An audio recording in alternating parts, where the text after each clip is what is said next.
A Europa está sob ataque agora e a maioria nem percebe isso. Russos estão colocando bombas e pacotes em armazéns da DHL. Estão incendiando prédios em 5 países e sobrevoando usinas nucleares e bases militares com drones. Estão ameaçando matar banqueiros que controlam bilhões em dinheiro russo congelado. Isso não é uma ameaça futura. Está acontecendo hoje no Reino Unido, Alemanha, Bélgica e muitos outros países. A parte mais assustadora: operações de sabotagem russas na Europa quadruplicaram desde 2023. Enquanto os governos europeus correm para reagir, a Rússia está explorando cada fraqueza que consegue encontrar.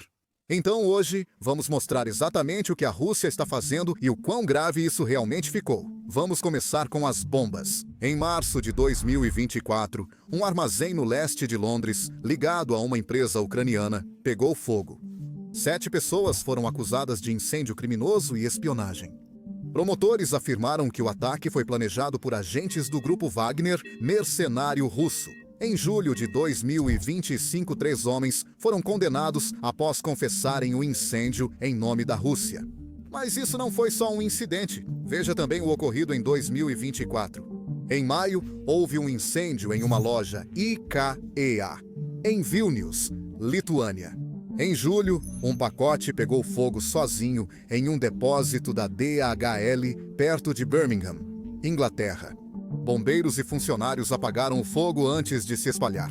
No mesmo mês, outro pacote incendiou-se em uma transportadora da DHL em Leipzig, Alemanha. Este estava prestes a ser carregado em um avião de carga. O fogo atingiu outros pacotes e destruiu todo o container, segundo a inteligência alemã.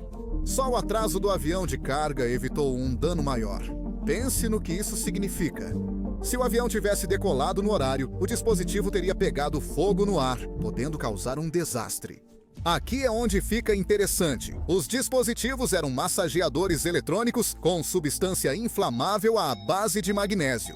Enquanto isso, o pacote tinha termita, composto industrial muito inflamável. Tudo foi enviado por serviços de entrega comuns, como carga normal, todos partindo de Vilnius, Lituânia. Promotores lituanos disseram que os suspeitos enviaram esses pacotes para o Reino Unido e Polônia em julho de 2024. Um pacote incendiou no centro da DHL em Leipzig antes do envio ao Reino Unido, e outro queimou em um armazém em Birmingham. 2 envios para a Polônia pegaram fogo, mas um não explodiu. Em setembro de 2025, autoridades lituanas acusaram 15 pessoas de terrorismo por suposto envolvimento. Os suspeitos são da Rússia, Lituânia, Letônia, Estônia e Ucrânia. 2 dos detidos estavam ligados ao ataque incendiário à IKEA em maio, e mandados de prisão internacionais foram emitidos para outros 3. Recentemente, um adolescente admitiu culpa, mas o que vem a seguir é assustador.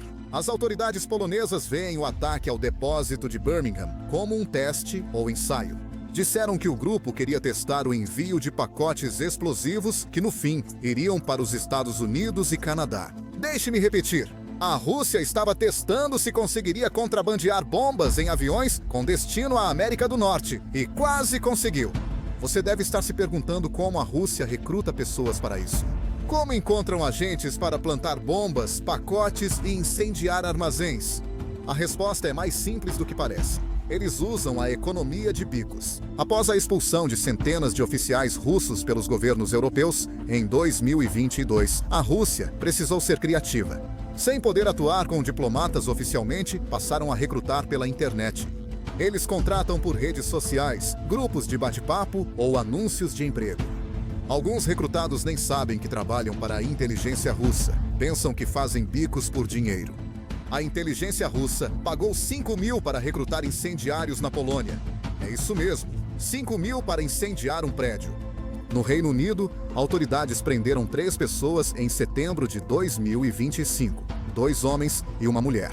Eles foram presos em Essex por suspeita de ajudar um serviço de inteligência estrangeiro. O comandante Dominic Murphy, do Comando Antiterrorismo de Londres, afirmou que o Reino Unido tem registrado mais intermediários recrutados por serviços de inteligência estrangeiros. Essas não são espiões profissionais. São pessoas comuns sendo pagas para realizar sabotagem. A Rússia os chama de agentes de bolso. Alguns podem apoiar interesses russos, mas a maioria só quer dinheiro, e a Rússia se aproveita disso. Eles exploram brechas nos sistemas jurídicos europeus para evitar responsabilidade, usando cidadãos de terceiros países difíceis de rastrear até Moscou. Mas a campanha de sabotagem não se limita a incêndios criminosos e bombas em pacotes. É muito maior do que isso e, francamente, muito mais perigosa. Em 2025, ocorreram mais de 1.000 incidentes com drones na Alemanha.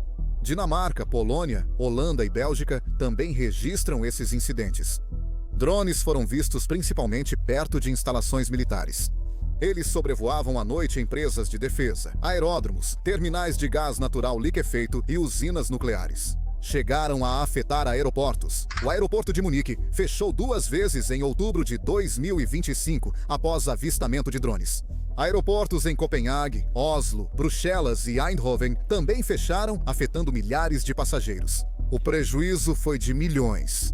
Se for a Rússia, como parece plausível, eles não estão lá só para causar caos.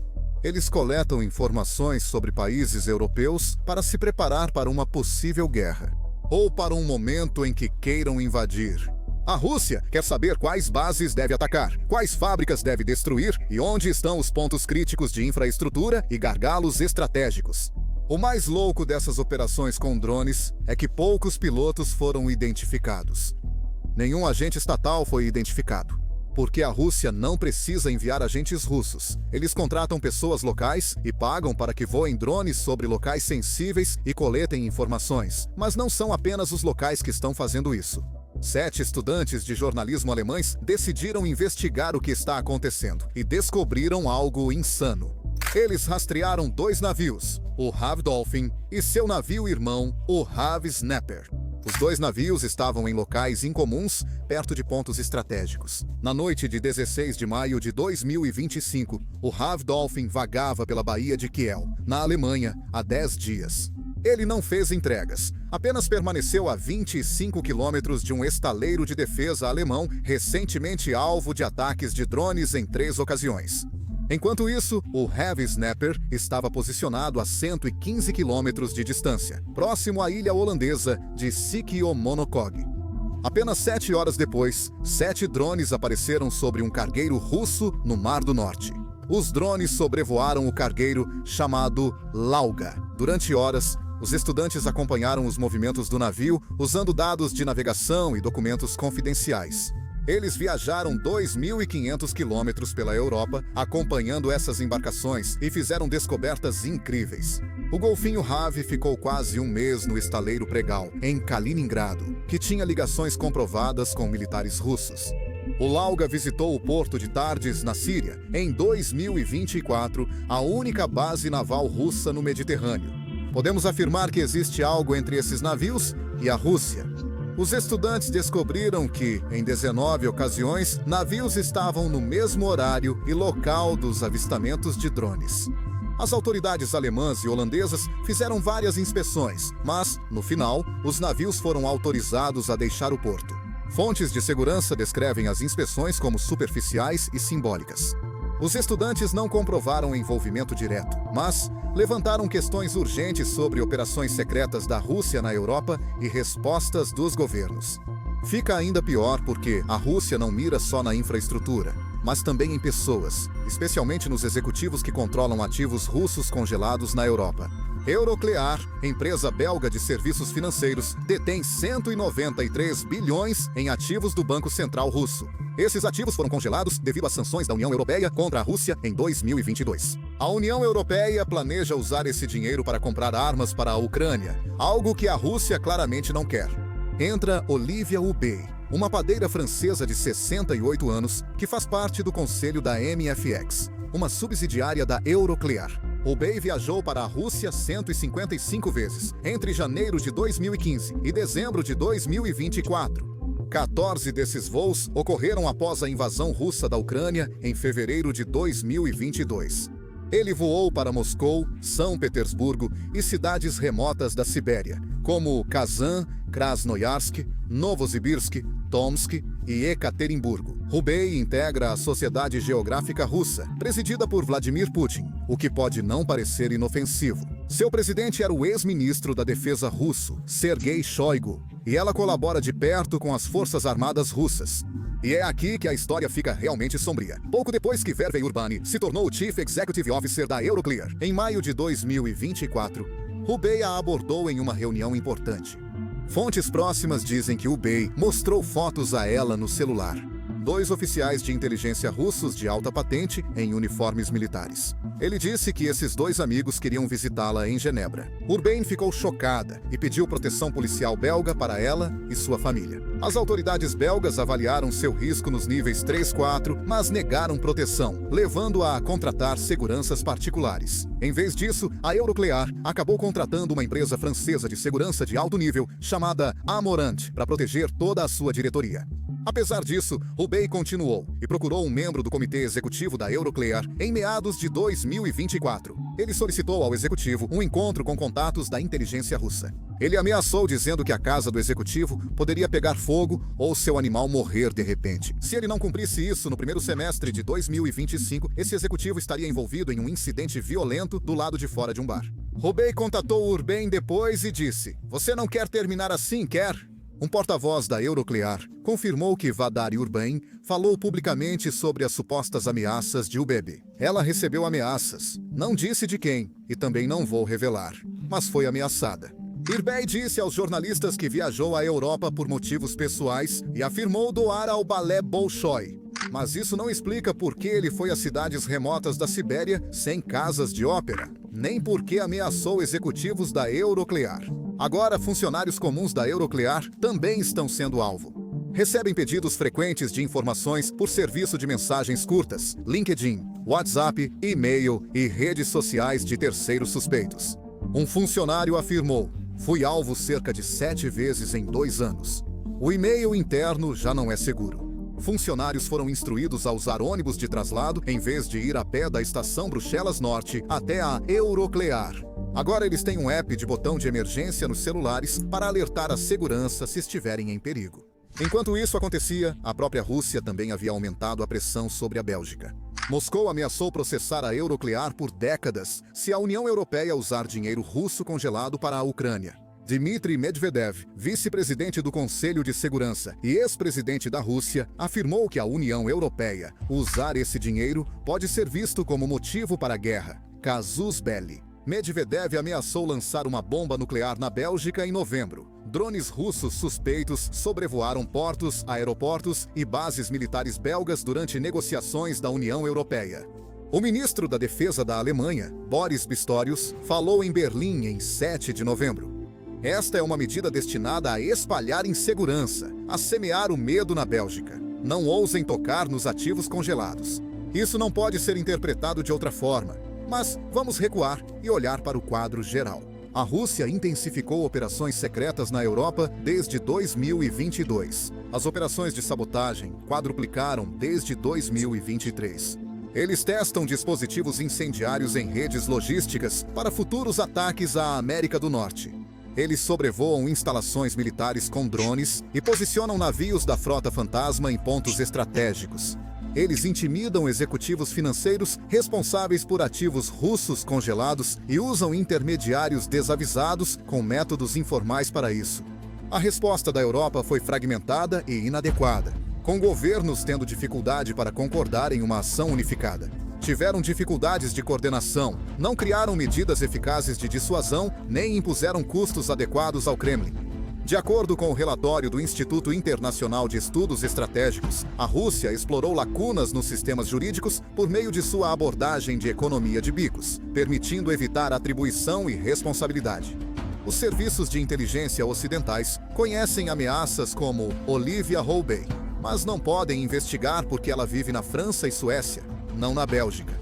A Emirant, empresa francesa que protege o Chief Executive Officer da Euroclear, nunca ouvira falar de Hubei, mesmo já sendo monitorado por serviços de inteligência. Apesar de 155 voos para a Rússia e das supostas ameaças a clientes, essa é a realidade da guerra secreta russa na Europa. Está acontecendo agora em Londres, Leipzig, Vilnius, Bruxelas, Munique e Amsterdã, Estados-membros da OTAN, consideram que a guerra não convencional da Rússia integra seus preparativos para um possível confronto militar com a OTAN. Isso é mais que sabotagem. É a Rússia testando os limites das defesas europeias antes de uma reação. Até agora, eles estão se safando. A história está em constante desenvolvimento. Então, certifique-se de estar inscrito, porque quando as próximas operações de sabotagem russas atingirem a Europa, seremos os primeiros a contar para você. Um problema desses vídeos com ataques de drones é que, mesmo sem ferir pessoas ou soldados russos, ainda há questões a considerar. O YouTube costuma desmonetizar ou restringir nossos vídeos. Só na última semana, 4 vídeos de guerra foram desmonetizados, segundo a plataforma. Exibir ataques de drones ou imagens da linha de frente afasta anunciantes, por isso os vídeos são restritos. Mas essa é a realidade da guerra moderna, e essa é a guerra que os ucranianos estão lutando e tentando sobreviver. Por isso, acreditamos que é importante mostrar tudo isso e é por isso que lançamos nossa própria plataforma Business Basics. Nós a construímos do zero, então não temos nenhuma restrição. Não precisamos borrar ataques de drone, imagens da linha de frente ou bases aéreas russas destruídas. Na verdade, não exibimos anúncios no site. Assim, não precisamos nos censurar só porque os anunciantes não gostam do que cobrimos. Não financiamos o site com anúncios, mas com seu apoio. Se você valoriza esse tipo de cobertura, quer ver nossos vídeos sem censura e acessar conteúdos extras que não podemos postar no YouTube? Então junte-se a nós em basicsinsider.com. Clique no link na descrição ou escaneie o QR Code na tela. Ao se juntar, você pode assistir a todo o conteúdo que já enviamos e a todos os vídeos que vamos enviar no futuro. Além disso, você estará apoiando nossa cobertura e nosso canal, então muito obrigado. Meu nome é Sam e vejo vocês no próximo vídeo.